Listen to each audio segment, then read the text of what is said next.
Hello, welcome to the channel Wise Stories. Enjoy watching.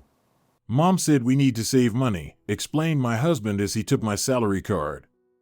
But when they returned from the restaurant that evening, stuffed with seafood, their faces twisted at what they saw. Good day, dear listeners. Today, we have a story about how a mother-in-law's thriftiness can lead to an unexpected surprise. We'll meet a heroine who found a rather original way to teach a lesson to those who decided to save money on her, but not on themselves. Enjoy the show. Paloma Quintanilla was reviewing figures in the latest quarterly report when her phone buzzed. A message from Julio. Don't forget to buy flowers for Mom. It's her birthday today. Paloma sighed heavily. These kinds of reminders had become routine over the last 3 months. Of course, she remembered her mother-in-law's birthday. How could she forget something Concepcion Velardes had brought up at every opportunity for the past 2 weeks? Quintanilla, is the report ready? Her boss poked his head into the office. Almost, Leonizio, just another half hour. Good. We've got a meeting with the bank in an hour. I need all the numbers. Paloma nodded and returned to her monitor. She had been working at the financial corporation El Crector for 4 years. She started out as a junior economist and now headed the analytics department. A promotion to deputy CFO was in the cards. She was valued for her attention to detail, flawless logic, and talent for thinking outside the box. At 28, she had achieved what many only dreamed of.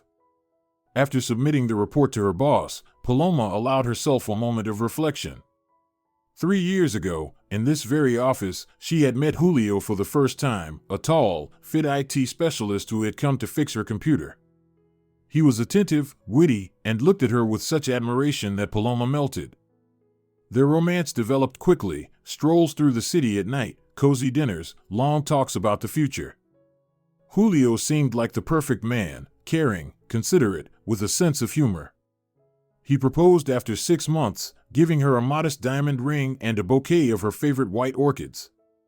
On their wedding day, Paloma met Concepcion Velardes for the first time.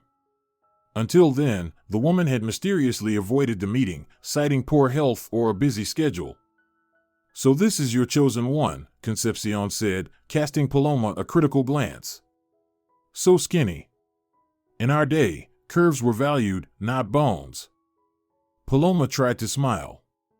I'm very glad to finally meet you, Concepcion.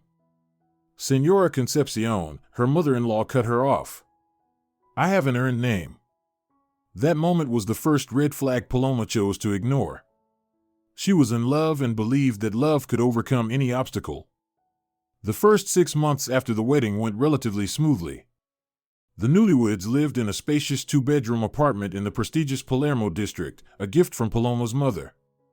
Isabel Montalvo, a chief engineer at a large firm in Córdoba, had purchased the apartment for her daughter while she was still in university. Isabel herself had moved to Córdoba after receiving a lucrative job offer.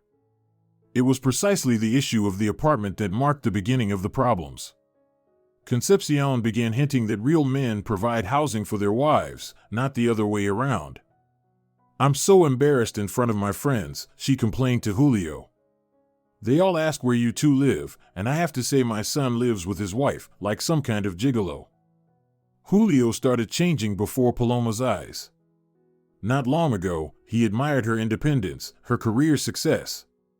But now, he grew increasingly sullen when she stayed late at work or spoke about her professional ambitions. 8 months into their marriage came the first demand, to report all spending. Paloma, we need to manage our finances better, Julio said one day after a visit to his mother. I've made an Excel spreadsheet, let's track every expense. At first, it seemed reasonable. Paloma was an economist herself and understood the importance of budgeting. But gradually, the control tightened. Julio began demanding receipts for every purchase, explanations for every peso spent. Why do you need new shoes? You already have 3 pairs. You bought that expensive makeup again? Couldn't you pick something cheaper? Why did you take a taxi instead of the bus? One day, coming home from work, Paloma found Concepcion in their apartment. Without asking permission, her mother-in-law was rummaging through the wardrobe. "What are you doing?" Paloma was stunned. "Looking at what my son's money is being spent on," Concepcion replied calmly, inspecting the tag on a white blouse. "Zara? Not cheap. And this? Michael Kors? My poor boy. He'll go broke because of you." "These are my personal things, bought with my own money," Paloma tried to explain. "I earn enough, and all money in a family is shared," her mother-in-law cut her off. "And it should be spent wisely. Julio said you were an economist? Doesn't look like it." That evening, Paloma finally had a serious conversation with her husband. "Why does your mother walk around our apartment like she owns it? Why is she going through my things?" "She's just concerned about us," Julio shrugged. "She wants to help us manage money properly. But we don't need help. I earn more than you, and I'm happy to spend on our family. But this is our family, Julio. You and me. And what about my mom? She's not family?" Julio suddenly flared up. "She raised me alone, went without sleep, without food so I could get an education, and now I'm supposed to forget about her." Paloma was stunned by his outburst. Of course, she wasn't suggesting he forget his mother, she just wanted to set some boundaries. But explaining that to Julio was becoming increasingly difficult. The turning point came when Concepcion announced she needed a new fur coat. "Winter is around the corner, and I'm walking around in rags," Concepcion complained to her son. "All my friends have mink coats, and I look like a poor relation." Julio came home looking like a storm cloud. "Paloma, Mom needs a new coat. What's stopping her from buying one? She has her pension, and you said she's tutoring on the side. You don't understand. She has arthritis, it's hard for her to work, and her pension is small." Paloma sighed. "How much is this coat?" 40,000 pesos, Julio muttered, eyes downcast. 2 months of income. Paloma pressed her lips together. "We can find a more affordable option, or buy a high-quality faux fur coat. They're practically indistinguishable from real ones now. Mom wants mink," Julio raised his voice. "She's dreamed of a mink coat her whole life. Can't you stop being so stingy for once?" It was enough to bring tears to her eyes. Paloma had never been stingy. She paid for most of their shared expenses, never counted what Julio spent, always bought gifts for her mother-in-law on holidays. But the price of the coat was beyond their means. "Fine," she said quietly. "We'll buy the coat. But we'll have to postpone our vacation." They had been planning a trip to Brazil the following summer. Paloma had already picked out a beachfront hotel and had been saving for it. "The vacation can wait," Julio agreed without hesitation, and Paloma felt a wave of bitterness as she realized the coat for his mother mattered more to him than their shared getaway. But the coat was only the beginning. After it came expensive shoes, a designer handbag, gold earrings with emeralds. Julio diligently bought everything his mother demanded, while Paloma heard more and more about the need to save. "Do you really need that expensive dairy brand? There are cheaper options. Maybe we should order food delivery less often, it's unnecessary spending. Can't you just walk to the bus stop? Why pay for office parking?" Paloma tried to explain that her upcoming promotion required a polished appearance, that high-quality food was an investment in health, that time lost in traffic could be used more productively. But all her arguments crashed against Julio's iron conviction that she simply didn't know how to save. One day, coming home from work, Paloma found Concepcion in their apartment with 2 other women who had spread various catalogs across the couch. "Ah, here's the lady of the house," her mother-in-law said with a smirk. "Paloma, meet Esperanza and Milagros, interior designers. They'll be handling the renovation of my apartment." Paloma looked at the guests in confusion. "Nice to meet you, but what does this have to do with us?" "What do you mean?" Concepcion feigned surprise. "Julio promised to pay for the renovation. It's his duty as a son. Besides, do you really think I can afford a proper renovation on my pension?" But why are you discussing this in our home and not in yours? Paloma asked, feeling her temper rise.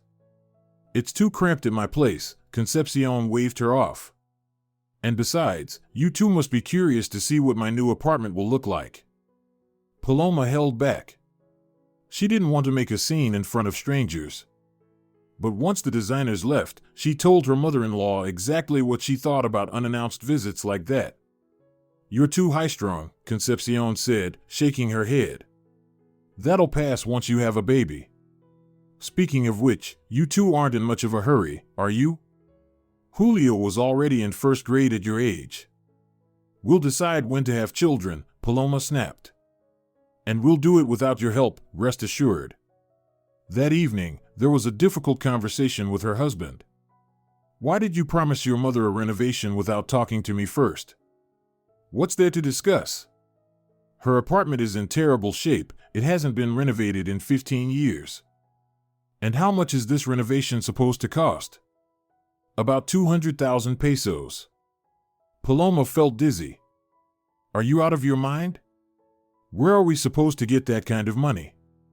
We can take out a loan, Julio shrugged. With your salary, we'll get approved easily. With my salary? So earning the money is my job, but spending it on your mother is yours? Yours? Are you seriously begrudging my mother money? Julio began to raise his voice. She dedicated her entire life to raising me. And you've dedicated our entire married life to her. Paloma finally exploded. We already bought her a fur coat, earrings, a designer handbag, everything she's asked for. And what do we have? We can't even go on vacation because all the money goes to your mother. But Julio was unmoved. The renovation in Concepcion's apartment began a week later. Paloma watched in horror as their savings vanished. One day, while checking her husband's bank statement, she noticed a strange transaction, a reservation at a 5-star hotel in Miami. The amount was significant. Thinking Julio might be planning a surprise for her, Paloma smiled for the first time in weeks. But that evening, he hit her with the news.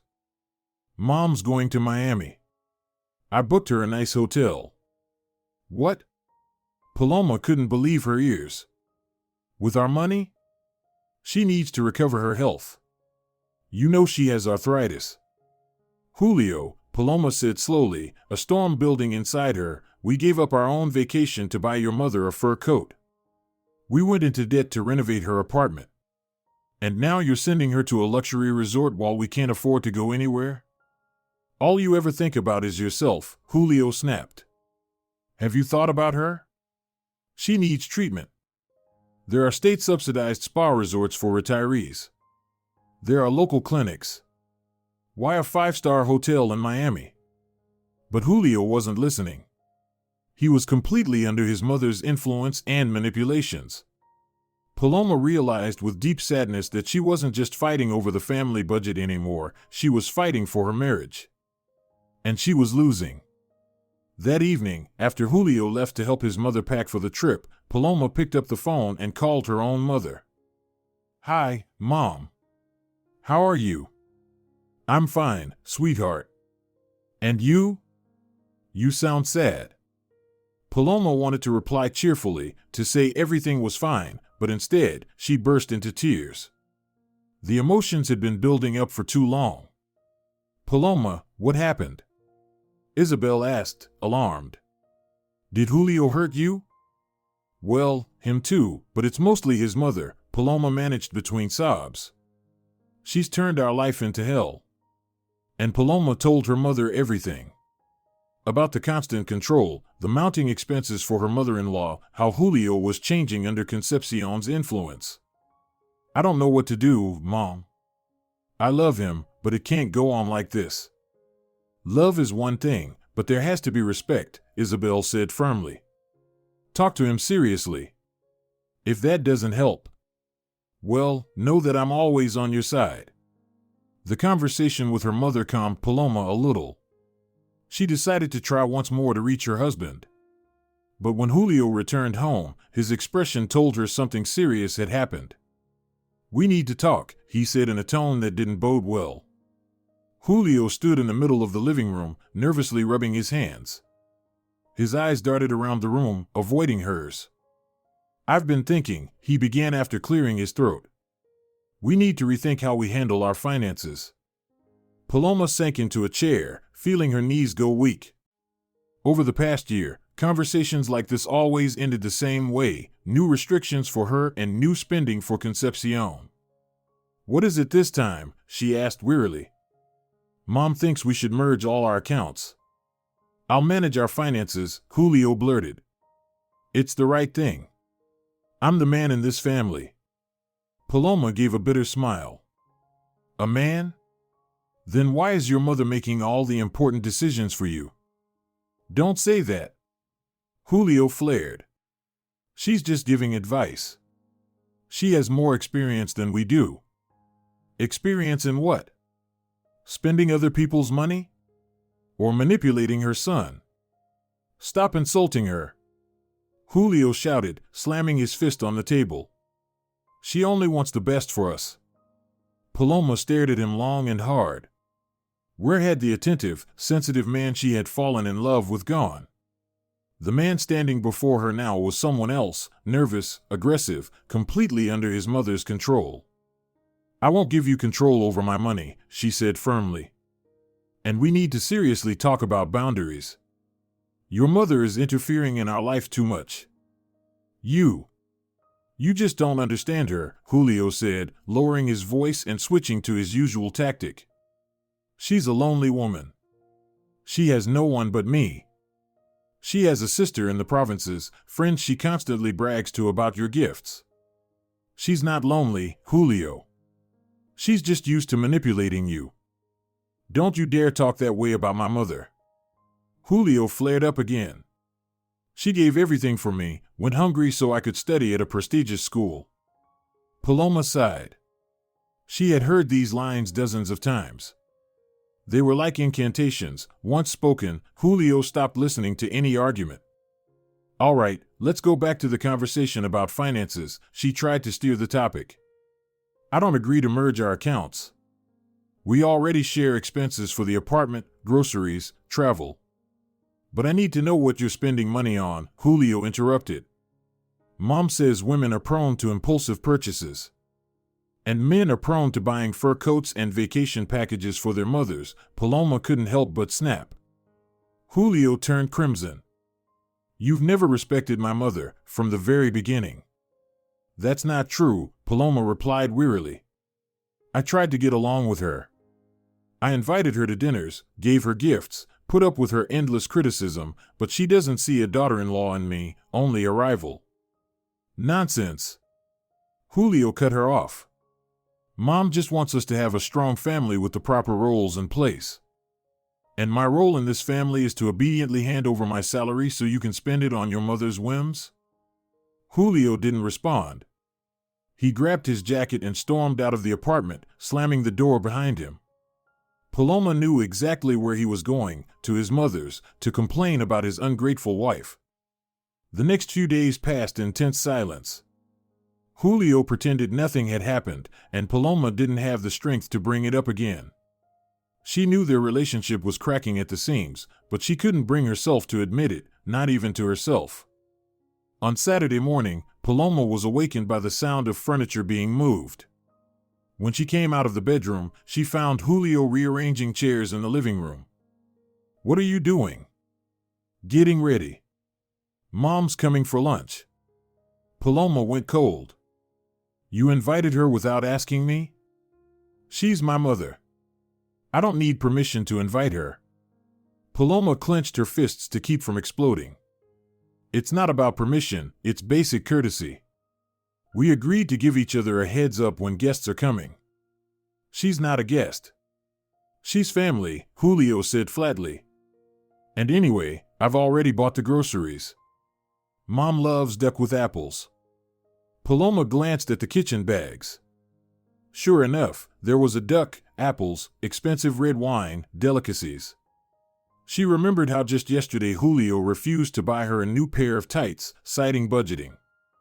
"I see," was all she said. "I'm going to Claudia's." Claudia had been her best friend since school. She was the one who had warned Paloma not to rush into marriage, to take time getting to know Julio better. But Paloma had been in love and didn't listen. Why? Julio asked, surprised. Mom especially wanted to talk to you. About what? I don't know. She said she has some ideas about how to improve our relationship. Paloma barely held back a hysterical laugh. Concepcion wanted to improve their relationship? How, exactly? Maybe she'd suggest that Paloma move to another continent? Tell your mother I'm very busy, she replied coldly.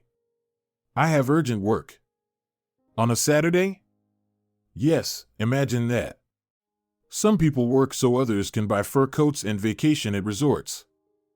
Julio opened his mouth to respond, but Paloma was already gone, disappearing into the bedroom. She quickly got dressed, grabbed her laptop, and stormed out of the apartment without saying goodbye. He's lost his mind, Claudia said after hearing her friend's story. Or he's just fully turned into a mama's boy. They were sitting in a small cafe in the city center. Paloma was absent-mindedly turning a cup of cold coffee in her hands. I don't know what to do, she admitted. I still love him, but I can't live like this anymore. Are you sure you still love him? Claudia asked gently. Or do you love the guy he was before his mom took control? Paloma thought about it. The truth was, there wasn't much left of the old Julio. He no longer surprised her, no longer complimented her, no longer asked about her work.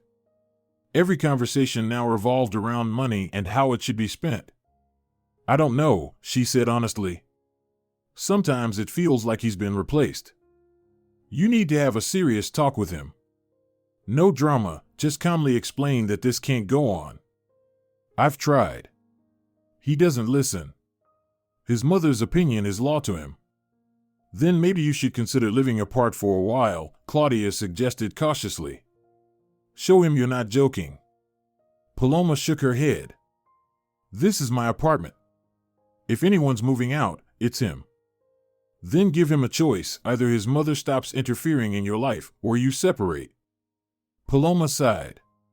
She didn't want things to come to ultimatums, but it seemed there was no other way. Just then, her phone rang. It was Julio. Yes? Where are you? His voice was tense. At a cafe with Claudia. Why? Come home. Right now. Mom's waiting. Paloma felt a wave of anger rise inside her. Tell your mother I'm not a dog that comes running when called. Don't talk like that. Julio raised his voice. She made lunch just for you. Which I didn't ask for and don't want, Paloma cut in. I'll come back when she's gone. She ended the call and turned off her phone. Her hands were shaking with adrenaline. She had never spoken to her husband like that before. Good, Claudia nodded approvingly. It's about time you showed your teeth. Paloma returned home late that evening, hoping Concepcion had already left. But the lights were still on, and voices drifted from the kitchen. She quietly slipped into the bedroom, not wanting to face either her husband or her mother-in-law. A few minutes later, the bedroom door flew open. Julio stood in the doorway, furious. Are you deliberately ignoring us? He hissed. Mom waited all day to talk to you. About what? Paloma asked tiredly. About what a terrible wife I am. Or about how I should hand over control of my money to you. Stop it. Mom wanted to suggest. He trailed off, seemingly unsure whether to continue. Suggest what? That we move in with her. After the renovation, her place is really spacious. We could live there and rent out this apartment. Think of the savings. Paloma stared at him, unable to believe what she was hearing. This was too much. You want us to move in with your mother? Into a one-bedroom apartment? It's not that small, Julio mumbled. And Mom's willing to give us the bedroom, she'll stay in the living room. Julio, Paloma said slowly, feeling the heat of anger rising inside her. I am not moving in with your mother. Ever.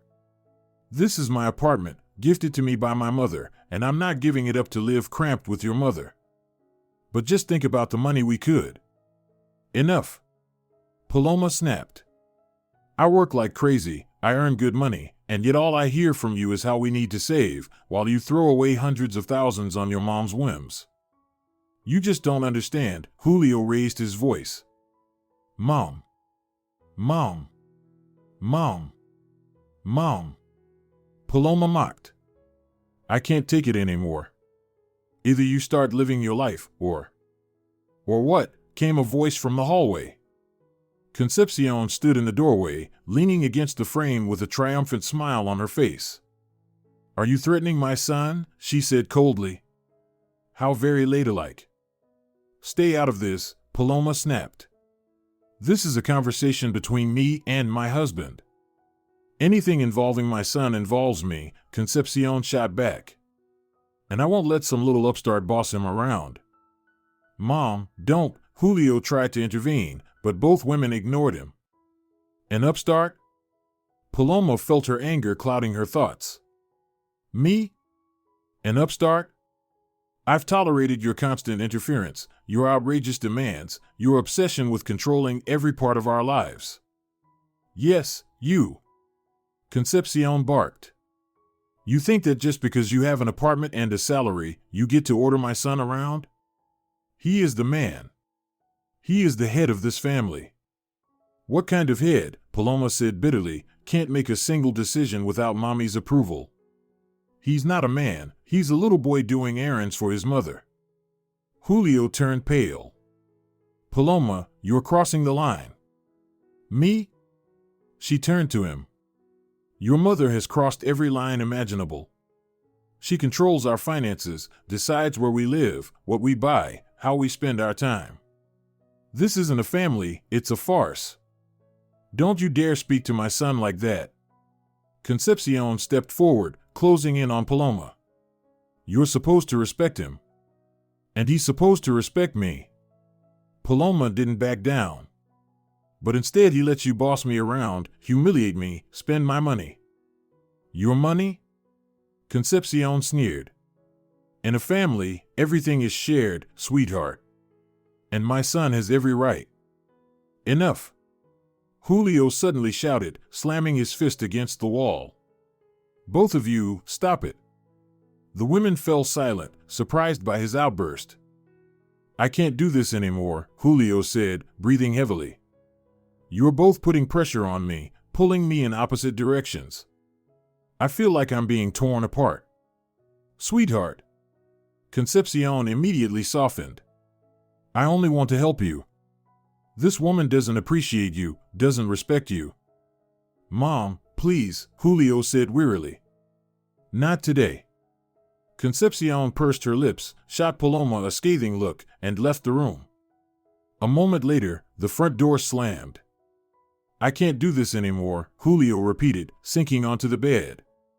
I love you both, but you. Julio, Paloma said gently, sitting beside him, I'm not asking you to choose between me and your mother. I'm asking you to set boundaries. Your mother shouldn't be interfering in our life. But she's lonely. She's manipulating you, using guilt. Paloma shook her head. I understand that you're grateful for everything she's done. But you're a grown man. You have your own family now. Julio stayed silent, staring at the floor. Paloma gently took his hand. Let's talk to a therapist. Together. Maybe it'll help us work through this. Mom says therapists are frauds who.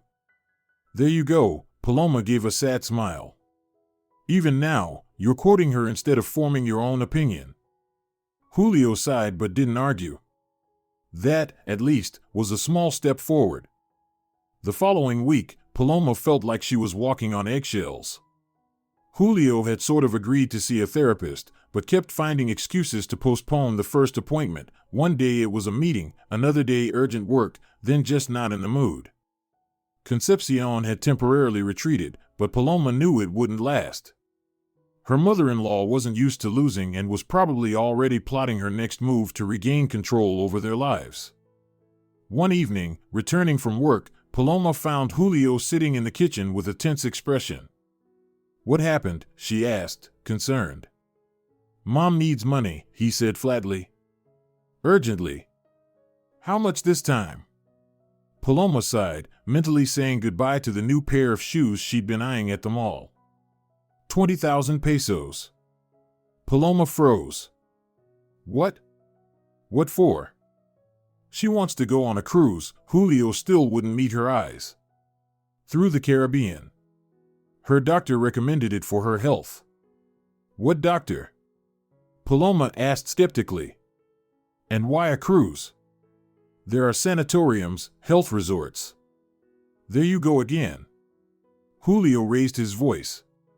You're criticizing Mom again. I'm not criticizing, Paloma replied wearily. We just don't have that kind of money. We just finished paying off her apartment renovation. But you have savings, Julio said in a tone as if they were some insignificant pocket change. That's my personal savings, Paloma said, outraged. For emergencies or major purchases. A cruise for Mom is a major purchase, Julio shrugged. Paloma couldn't believe her ears. He spoke as if it were the most natural thing in the world to spend her savings on his mother's whims. No, she said firmly. I won't give money for the cruise. It's too much. But Mom already booked the cabin, Julio's voice took on a panicked tone. She paid a deposit, counting on us. That's her problem, Paloma replied coldly. Let her cancel the booking and get the deposit back. But there's a cancellation fee, Julio threw up his hands. She'll lose money. And I won't lose my savings over her indulgences, Paloma said firmly. That's enough, Julio. This has crossed every line. Julio jumped up and began pacing the kitchen. You're selfish, you only think about yourself. And Mom. Your mother is a grown woman who should live within her means, Paloma interrupted. She has a pension, side gigs. If she wants a cruise, she can save up. Her life could end at any moment. Julio exclaimed dramatically. She just wants to see the world. On my dime? Paloma gave a bitter laugh. No, Julio. I'm not giving her money. That's final. Julio stared at her like he didn't recognize her. I don't know who you are anymore. You've become cold. Hard. No, Paloma shook her head. I've just stopped letting you and your mother manipulate me. That night, they slept in separate rooms for the first time. Julio demonstratively lay down on the couch in the living room, while Paloma stayed in the bedroom. She couldn't fall asleep for a long time, thinking about how things had gotten to this point and whether there was any hope of fixing them. The next day, Julio didn't speak to her. He got ready for work in silence and left without saying goodbye. Paloma decided it was for the best. They both needed time to cool off and reflect. That evening, she stayed late at the office, working through the quarterly report. By the time she got home, the apartment greeted her with an unusual silence. Julio was usually home by then, watching TV or cooking dinner. Julio. Paloma called as she stepped into the living room. No response. On the table lay a note, written in his familiar handwriting. I'm at Mom's. We need time to think. Paloma sank onto the couch, feeling a strange mix of relief and anxiety. On one hand, she welcomed the break from the constant conflict. On the other, she knew this wasn't a solution, just a postponement. She dialed her husband's number, but his phone was turned off. She had no intention of calling her mother-in-law. That was the last thing she needed. She spent the evening in silence, savoring the rare peace. She poured herself a glass of wine, watched her favorite show, and took a bubble bath, all the little luxuries that had become rare in the tension-filled atmosphere of their home. The next day, Julio didn't show up, and the day after that, he was still gone. Paloma started to worry, but then decided she wasn't going to make the first move. After all, she hadn't caused this situation. On the third day, the doorbell rang. Paloma opened it, expecting to see her husband, but standing on the threshold was Concepcion. "Hello, daughter-in-law," she said with an unpleasant smile. "Aren't you going to invite me in?" Paloma stepped aside silently, letting her mother-in-law into the apartment. Concepcion headed straight to the kitchen and sat at the table as if she owned the place. "Tea? Coffee?" Paloma asked dryly. "No need," Concepcion waved her off. "I won't stay long. I just came to tell you that Julio is staying with me." Paloma felt an icy chill inside. Was that his decision, or yours? "Ours," Concepcion smirked. "My son finally realized you're not the woman he needs." "Let him say that to me himself," Paloma replied firmly. "I don't believe you." "Don't believe me?" Concepcion sighed theatrically. "Well, here." She handed Paloma a set of papers. It was a divorce petition, already signed by Julio. "He's gone on a business trip for a week," Concepcion continued. "He asked me to tell you he'll come for his things later. He's hoping for a civilized divorce." Paloma stared at her husband's signature in disbelief.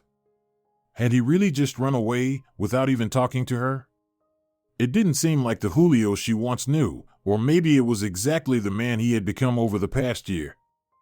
"I'd like you to vacate the apartment before he returns," Concepcion added with mock concern. "It would be better for everyone." "Vacate the apartment?" Paloma finally found her voice. "My apartment? It's community property now," Concepcion shrugged. "And since the family is breaking up." "Out," Paloma said quietly. "Excuse me?" "Get out of my apartment," Paloma repeated, louder. "Now." Concepcion pursed her lips. "I didn't expect this reaction. Julio told me you were a reasonable girl." "Julio said a lot of things," Paloma said bitterly. "Like how he loved me, wanted a family. But in the end, he traded his wife for his mommy."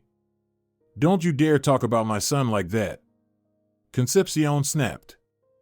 "I could say a lot more about your son," Paloma said, something breaking inside her. "But I won't waste the words. Just go. And tell Julio that this apartment is my personal property, gifted to me by my mother. If he truly wants a divorce, he can come say it to my face, not hide behind your skirts." Concepcion flushed with anger. "You will regret those words. Julio will hear how you spoke to his mother." "Send him my regards," Paloma replied coldly, opening the front door. "And don't forget to mention you tried to evict me from my own apartment." When the door slammed shut behind her mother-in-law, Paloma leaned against the wall and slowly slid to the floor. Her hands were trembling, and there was a lump in her throat. Was it really over, just like that? A signed divorce petition and a conversation with his mother? No explanations. No attempt to fix things. She took out her phone and dialed Julio's number. Still switched off. So she wrote a message. "Your mother came over with divorce papers. If that's truly your decision, find the courage to tell me in person." An hour passed. Then 2. No reply. Paloma poured herself a glass of wine and tried to calm down. After all, this could just be another of Concepcion's manipulations. Maybe she had even forged Julio's signature to finally destroy their marriage. But whatever the truth was, the situation had reached a point of no return.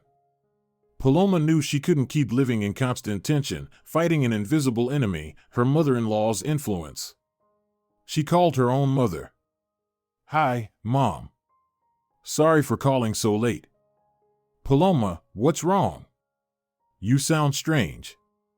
Paloma took a deep breath and told her everything about her mother-in-law's visit, the divorce papers, the demand to vacate the apartment.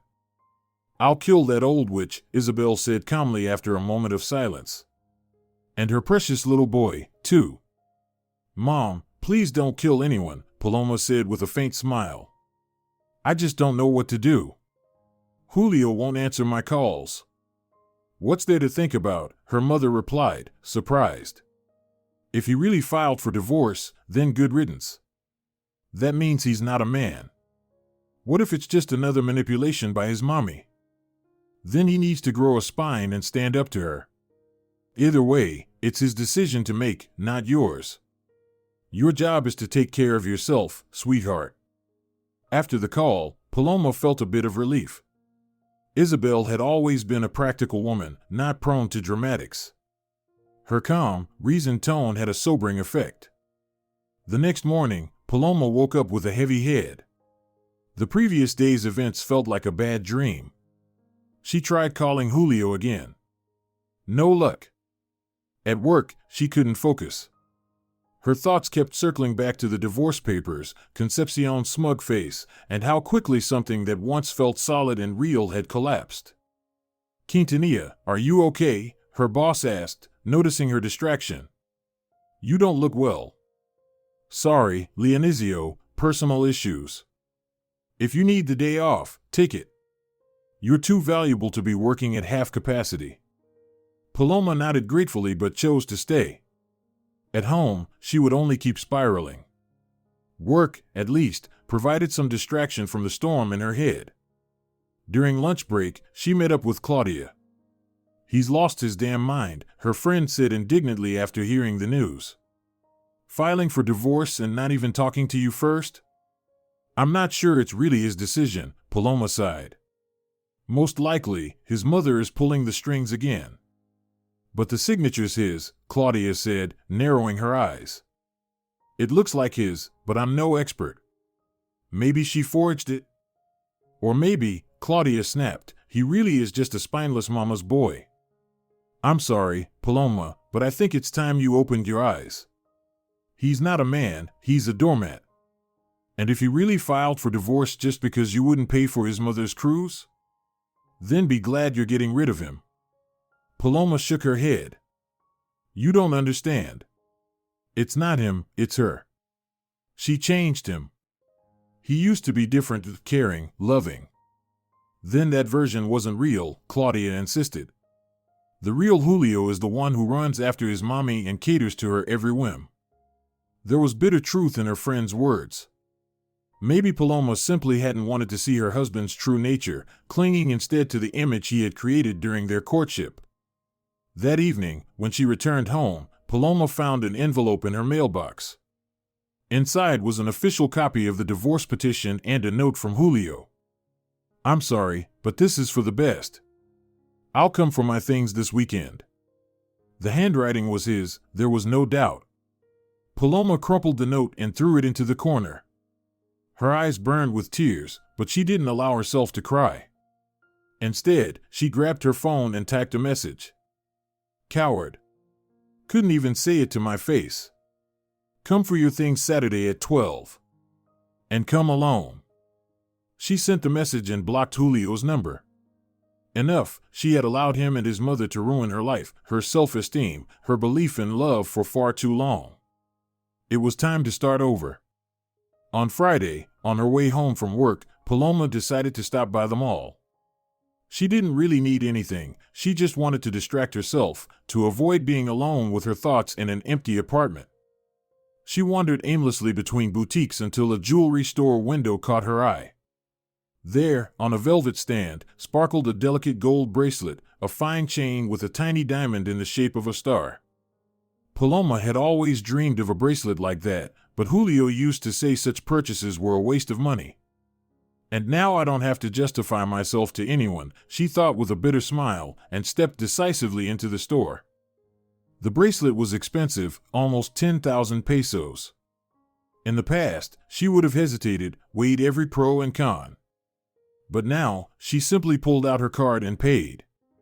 It was foolish, impulsive, unlike her, but also incredibly freeing. The saleswoman carefully packed the bracelet in a velvet box. "A wonderful choice. Your man is going to love it." "It's for me," Paloma smiled. "Just for me." As she walked out of the store, she felt a surge of energy. Maybe divorce wasn't the end, but the beginning. The beginning of a new life, where she made her own decisions, managed her own money, her own time, her own emotions. With that thought, she stepped into the next boutique and bought herself a dress, bold, bright, and completely unlike her usual style. Then she stopped by a cosmetics store and chose an expensive perfume, and after that, a shoe store where she picked out a pair of high heels. By the time she got home, her shopping bags weighed down her arms, and her bank balance had taken a noticeable hit. But Paloma didn't feel a shred of regret. It was as if she were washing off years of budgeting, limitations, and financial accountability. The first thing she did at home was put on the new bracelet. The gold shimmered softly on her wrist, the diamond catching the light. Paloma smiled at her reflection in the mirror. "I'll be okay," she thought. "Whatever happens tomorrow, I'll be okay." Saturday arrived too quickly. Paloma woke up early, even though she usually let herself sleep in on weekends. A nervous energy wouldn't let her stay in bed. She took a shower, put on her new dress, applied a light layer of makeup.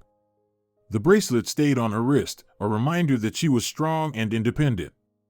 At 11:55, the doorbell rang. Paloma took a deep breath, bracing herself, and went to open it. Julio stood on the threshold, gaunt, with dark circles under his eyes, his shirt wrinkled. And, of course, right beside him was Concepcion, wearing a triumphant smile. "I asked you to come alone," Paloma said coldly, looking directly at her husband. "I came to support my son," Concepcion interjected. "He needs someone by his side." "He's 32, Paloma shot back.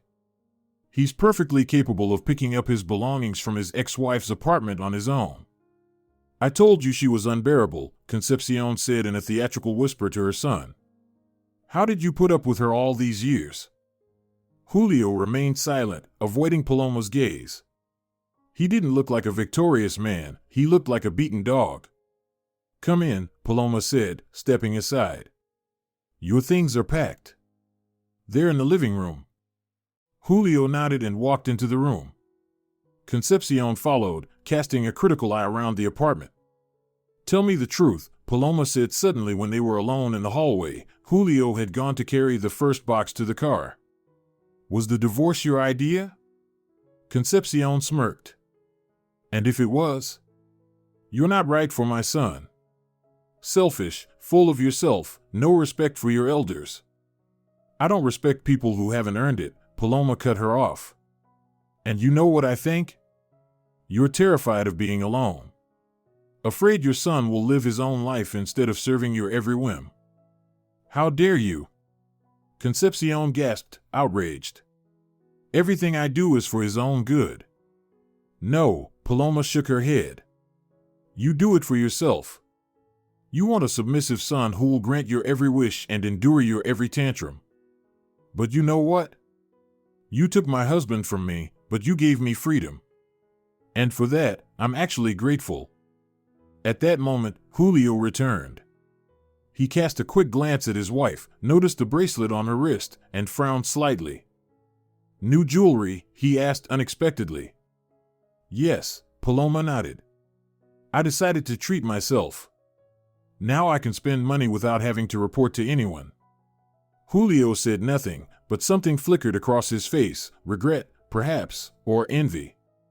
"Hurry up, sweetheart," Concepcion urged. "We've got things to do today." "What could you possibly have to do?" Paloma couldn't resist a jab. "Picking out curtains for his new room in your apartment?" "None of your business," the mother-in-law snapped. "My son is finally free of you and can."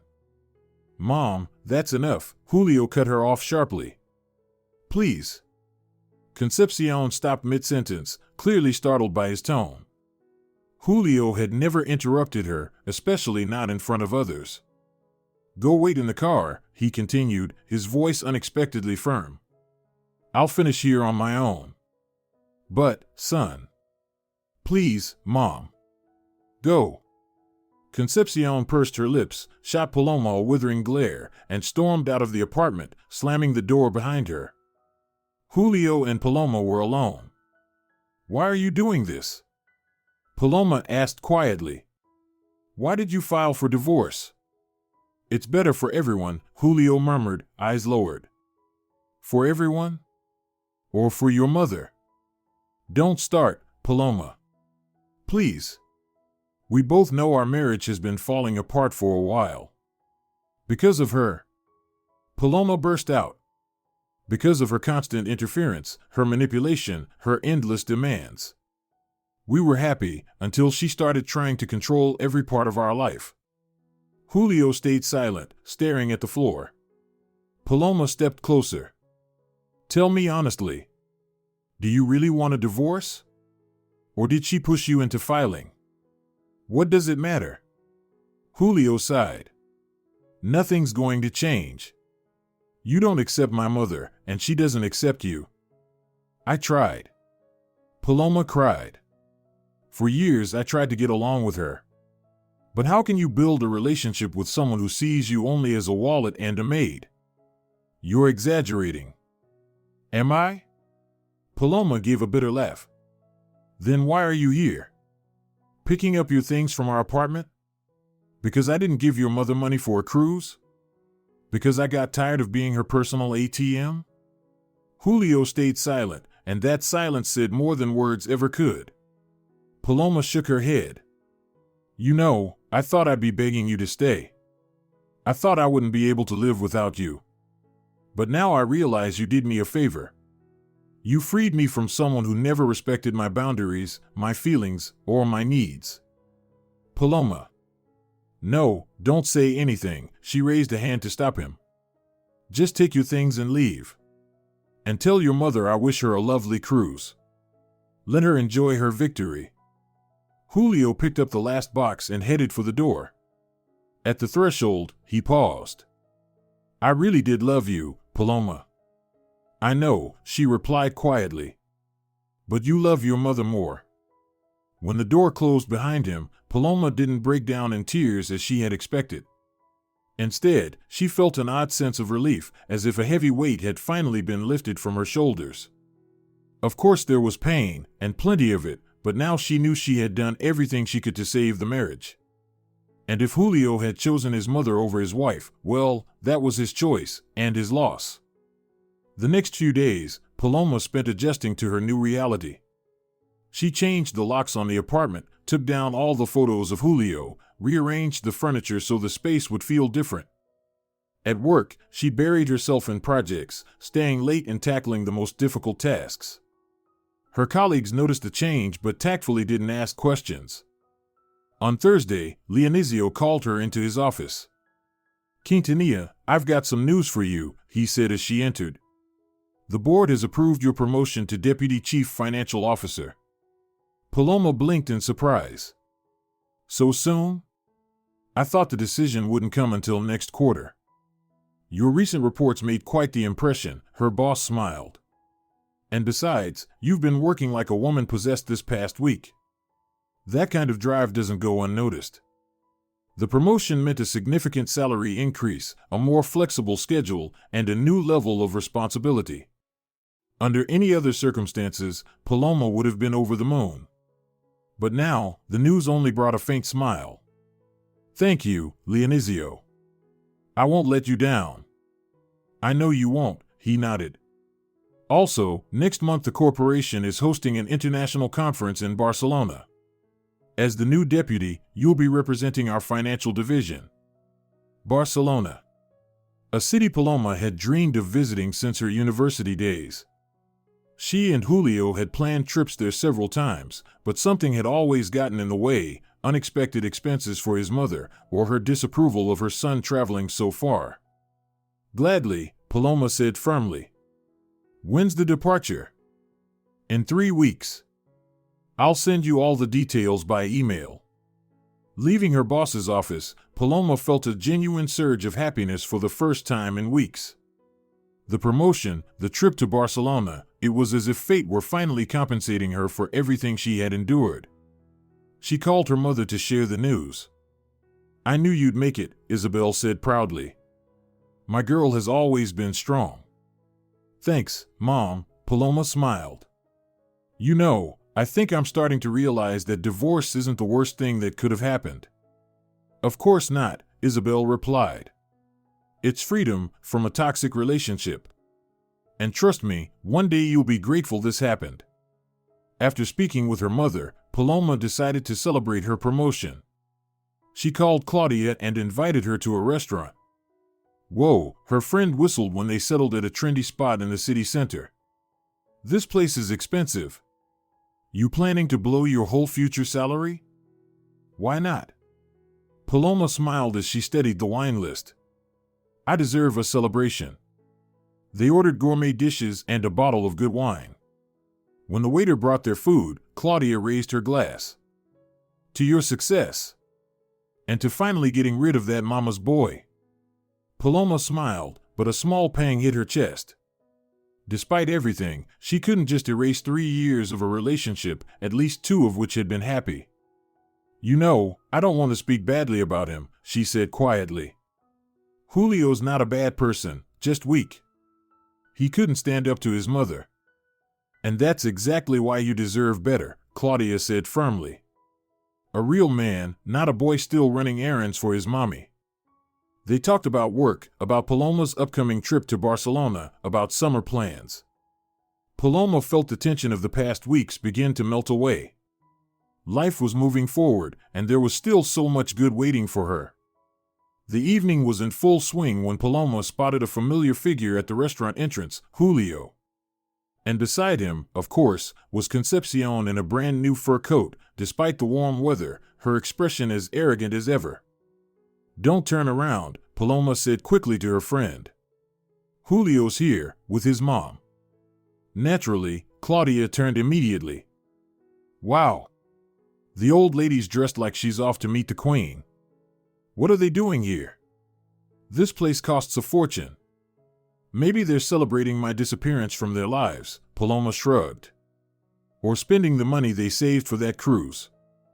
Or maybe they just want to get under your skin, Claudia suggested. Look, they're heading to a table right near us.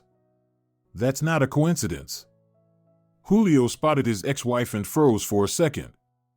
There was a flicker of something in his eyes, regret, perhaps. But Concepcion quickly tugged on his sleeve, pointing him toward a table in the opposite corner of the restaurant. Let them look, Paloma said resolutely. I have nothing to be ashamed of. I'm celebrating a promotion and a new life. She waved the waiter over and ordered another bottle of wine and dessert. If Concepcion had hoped to ruin her evening, let her see that her former daughter-in-law was doing just fine without her son. From time to time, Paloma could feel Julio's gaze on her, confused, a little melancholic. Concepcion also glanced their way occasionally, but her expression was filled with irritation and disdain. When it was time to pay the bill, Paloma pulled out her credit card and handed it to the waiter with a casual flick of her hand. The total was substantial, but she had no intention of saving money tonight. You look stunning, the waiter said as he took her card. It's rare to see a woman who carries herself with such confidence. Thank you, Paloma smiled, catching Julio's surprised look across the room. As she and Claudia were leaving the restaurant, Paloma made a point of walking past her ex-husband's table. She wore her new dress, the bracelet glinting on her wrist, her head held high, nothing like the heartbroken divorcee Concepcion had surely imagined. Good evening, she nodded politely at both of them. Enjoy your meal. Without waiting for a response, she continued toward the exit. Behind her, she heard Concepcion's indignant voice. Did you see that? Not a shred of regret. And you said she'd be miserable. Paloma didn't hear Julio's reply, but it didn't matter. She walked out of the restaurant with a sense of victory. Whether the encounter had been chance or carefully staged, it had shown one thing: she was not broken, not crushed by the divorce. On the contrary, she was thriving. Did you see his face? Claudia giggled as they got into a taxi. He looked like a whipped puppy. And his mommy looked like she was going to explode. Monday began with a new title for Paloma.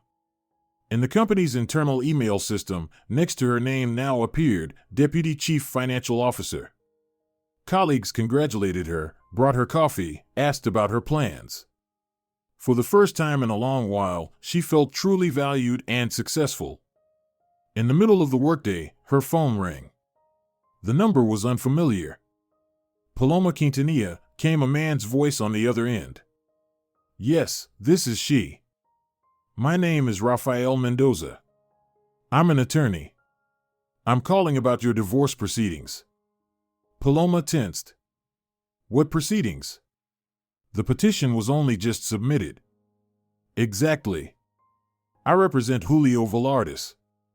My client wishes to resolve the property issues as quickly as possible. What property issues? Paloma asked, surprised. We don't have any joint property. The apartment is mine, we don't own the car, and our bank accounts are separate. There was a pause on the line. It's not quite that simple. My client is claiming a share of the apartment.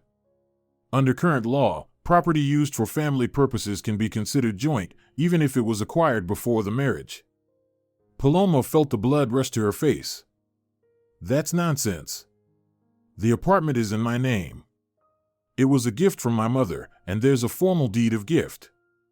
It's not that straightforward, the lawyer continued evenly. We're willing to negotiate. My client is prepared to waive his claim in exchange for financial compensation. Compensation? Paloma nearly choked with indignation. For what? For living in my apartment for 3 years? You understand that court proceedings can drag on. There will be expert evaluations, witness testimonies. My client is offering a peaceful solution. A compensation of 300,000 pesos, and he'll drop all claims. 300,000, the exact amount spent on the renovation of Concepcion's apartment. The same amount Paloma had refused to fund for the cruise. Coincidence? Highly unlikely.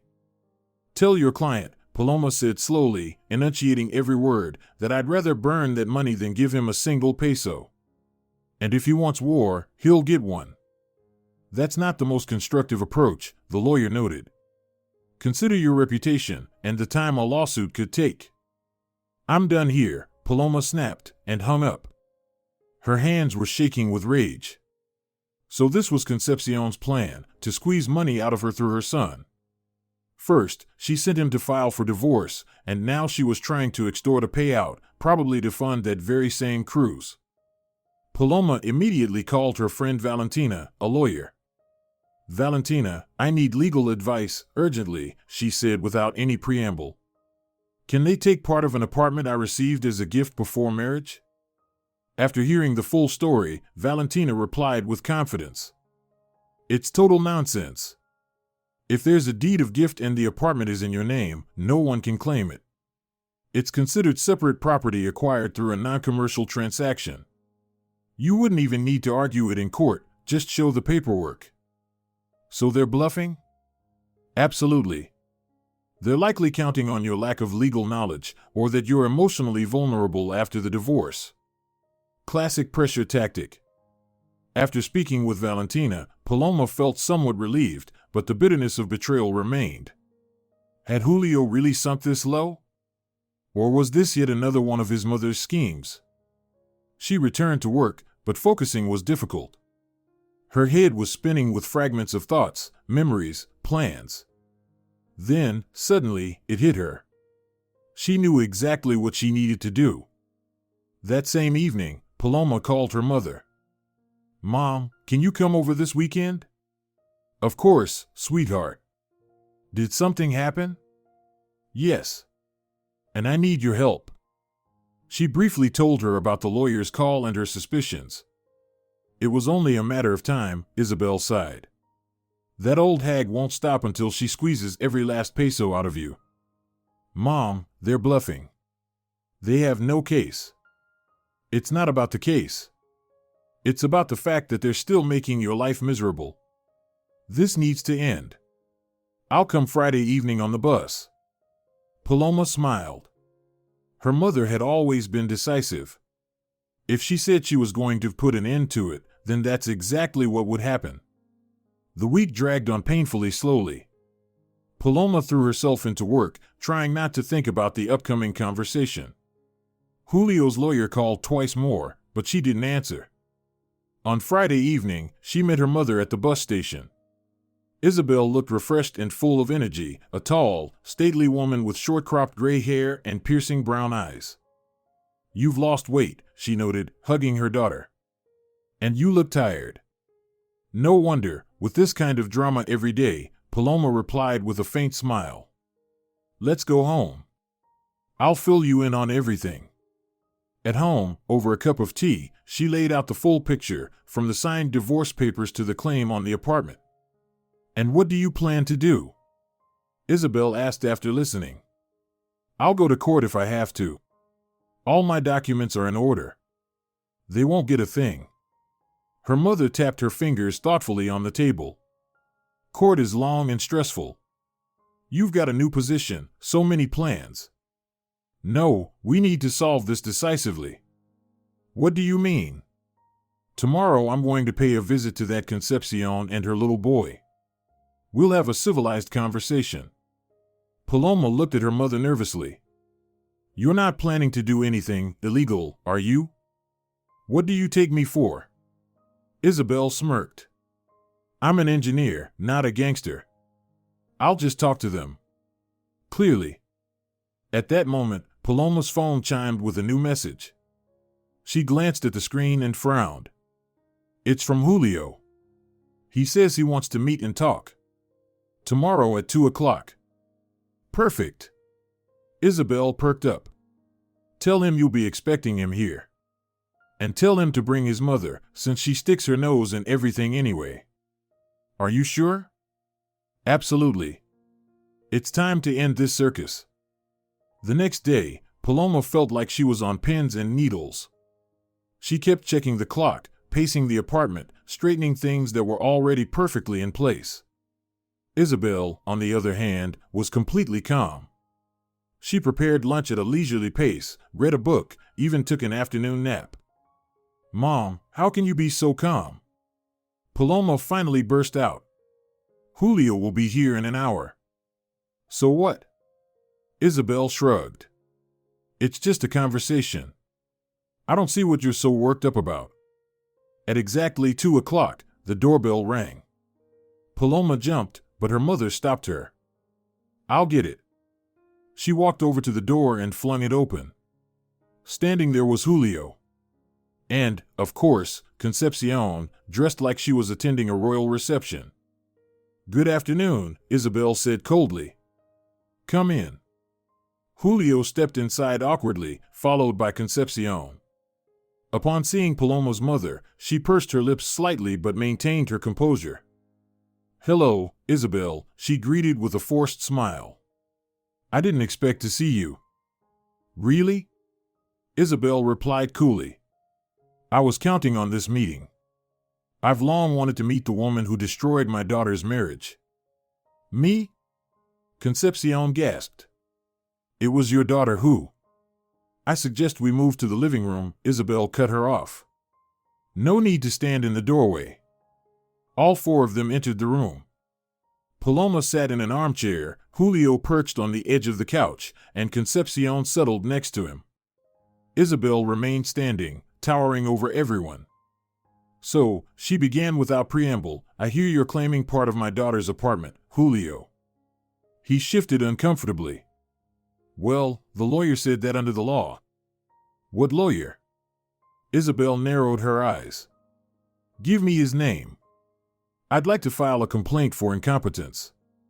This apartment was a gift from me to my daughter before her marriage. That is legally documented. You have no rights to it. That's a fact. My son is entitled to compensation, Concepcion interjected. He contributed to maintaining the apartment, to renovations. What renovations? Paloma looked confused. We never did any. That's irrelevant, the mother-in-law waved it off. He spent 3 years of his life in a marriage with your daughter and is now entitled to compensation for emotional distress. Emotional distress? Isabel let out a sharp laugh. Are you serious? Julio lived in a beautiful apartment for 3 years, ate on my daughter's dime while funding your whims.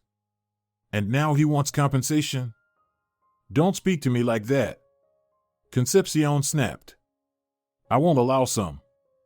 I suggest you choose your words carefully, Isabel said very calmly. Unlike you, I don't solve problems with tantrums and manipulation. I handle them differently. There was such steel in her voice that Concepcion fell silent. Paloma looked at her mother in astonishment. Always calm and rational, Isabel now looked truly formidable. I see exactly what's going on, Isabel continued. You, Concepcion, are trying to squeeze the last drop out of my daughter.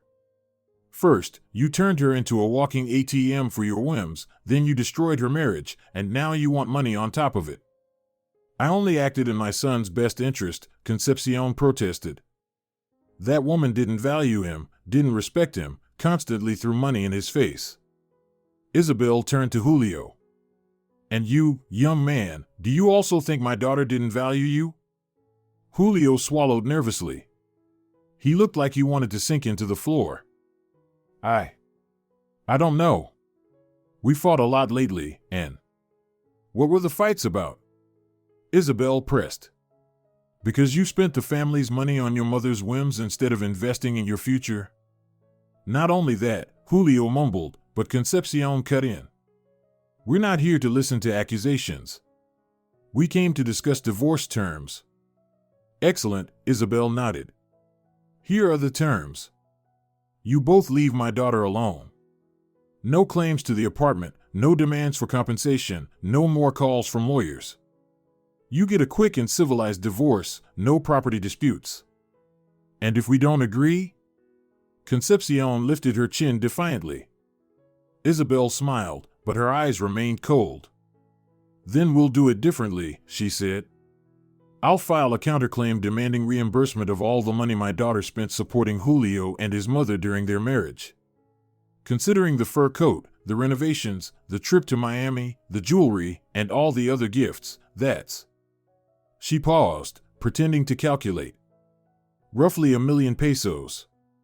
Isn't that right, Paloma? Paloma nodded, catching on to her mother's plan.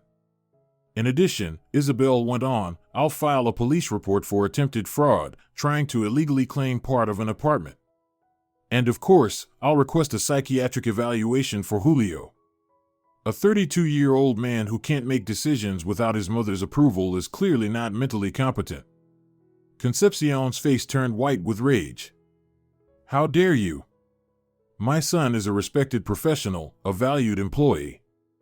One who lives with mommy and lets her decide who he should be married to, Isabel finished for her. It's sad, isn't it? She turned to Julio. I'm giving you a choice, young man. Think carefully. Do you really want this to go to court and become a public spectacle? Do you want everyone to know how your mother destroyed your marriage, how you tried to take your ex-wife's apartment? Imagine how that will affect your reputation, your career. Julio sat with his head down, looking utterly crushed.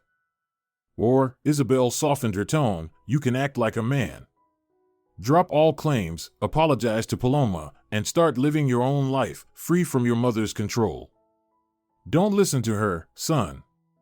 Concepcion cried, clutching Julio's arm. She's threatening us. We have rights. You have no rights, Isabel cut her off. But you do have a very real chance of making this worse if you continue.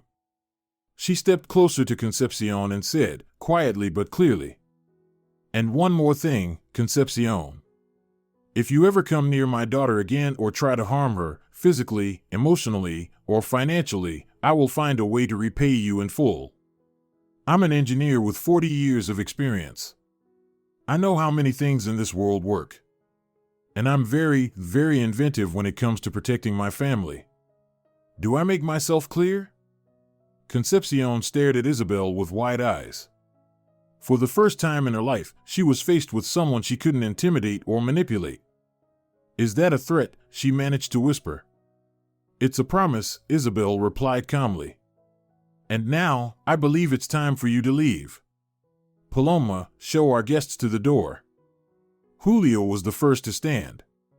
He looked shaken, but there was a strange spark in his eyes, as if he was seeing, for the first time, a way out of the dark tunnel he'd been trapped in. I'll withdraw the claims, he said quietly, looking at Paloma. And we can finalize the divorce amicably, without any property disputes. Julio. Concepcion gasped. You can't. I can, Mom, he replied, unexpectedly firm. Paloma is right. You interfered too much in our lives, and I let you. He turned to his ex-wife. I'm sorry, Paloma. I was weak. I couldn't protect our marriage, or you, or even myself. You deserve better. Concepcion turned crimson with rage. So now you're taking her side? After everything I've done for you? I'm not taking sides, Mom, Julio said wearily. I just want this to end peacefully. He headed for the door. Concepcion, throwing one last scathing look at Paloma and her mother, hurried after her son. At the doorway, she turned back. You'll regret this. Both of you. When the door closed behind them, Paloma turned to her mother. You were amazing. I just told the truth, Isabel shrugged. Sometimes, that's the most powerful weapon. She hugged her daughter. Don't worry. They'll back off. And if they don't, we're ready for them. Isabel's prediction came true. The very next day, Julio's lawyer called Paloma to inform her that his client was dropping all property claims and agreed to a simplified divorce process. 2 weeks later, Paloma was officially a free woman. The divorce was finalized quickly and without issue. Neither Julio nor his mother showed up in court. Everything was resolved in absentia. That same day, Paloma flew to Barcelona for the conference. Standing by the window of her luxurious hotel room, gazing at the Sagrada Familia, she felt a strange mix of sadness and relief. 3 years of marriage were behind her. There had been happy moments and bitter disappointments. But the most important thing she had taken from the experience was this: never let anyone diminish you, not even in the name of love. She dialed her mother. Mom, I've landed. Barcelona is incredible. I'm so happy for you, sweetheart. Isabel's voice was warm and calm. Enjoy every second. You've earned it. Thank you for coming back then. I couldn't have done it without you. You absolutely could have, her mother said firmly. You've always been strong. Sometimes we all just need a little backup. After the call, Paloma stepped out onto the balcony. Evening lights sparkled across Barcelona, the air was filled with music, a street band was playing somewhere nearby. She breathed in deeply, feeling the weight of the past few months finally lift. She pulled out her phone, took a selfie with the glowing city behind her, hesitated for a moment, then posted it to Instagram with the caption, "New life, new horizons, new me." Almost immediately, Claudia commented, "You look amazing. Freedom suits you." Paloma smiled. Yes, perhaps freedom really did suit her. A month after returning from Barcelona, Paloma ran into Julio by chance at the mall. He looked worn out and tired, but there was something new in his expression, a trace of determination, maybe? "Hi," he said awkwardly. "How are you?" "I'm good, thanks," Paloma nodded. "And you?" "All right," he hesitated. "I moved out of my mom's place. I'm renting an apartment in Barracas." Paloma raised her eyebrows in surprise. "Seriously?" "Yeah. After that conversation with your mother, I did a lot of thinking. And I realized she was right. I let my mom control my whole life, including our marriage." He lowered his eyes. "I'm sorry, Paloma. For everything. For being so weak. For not protecting you. Our relationship. For letting my mom manipulate us." Paloma looked at her ex-husband with surprise and a touch of compassion. He seemed genuinely remorseful. "I hope you're able to build a good life," she said finally. "Without your mother's control." "I'm trying," he smiled faintly. "Although she's furious. Says I betrayed her, left her for some rented shoebox." "And how are you dealing with that?" "Not well," he admitted honestly. "But I'm trying. I'm seeing a therapist. Turns out I have a codependent relationship with my mom. You probably figured that out a long time ago." Paloma nodded. She had, but Julio had never wanted to hear it. "Good luck, Julio," she said sincerely. "I hope you make it." "Thanks." He was quiet for a moment, then added hesitantly, maybe, someday we could grab a coffee? Just to talk? Paloma shook her head. I think it's better if we leave things as they are. There's too much pain, too many wounds. Sometimes it's best to just let go and move on. Julio nodded with a sad smile. You're right. As always. They said goodbye, and Paloma continued through the mall, feeling a strange lightness. That brief conversation felt like the final period at the end of their story. Later that evening, she got a message from Claudia. Guess who I saw at the supermarket? Concepcion herself. Arguing at the checkout over an expired discount coupon. No fur coat, worn-out shoes. Paloma smirked. Karma's a funny thing. If you're enjoying it as well, leave a like and subscribe to the channel.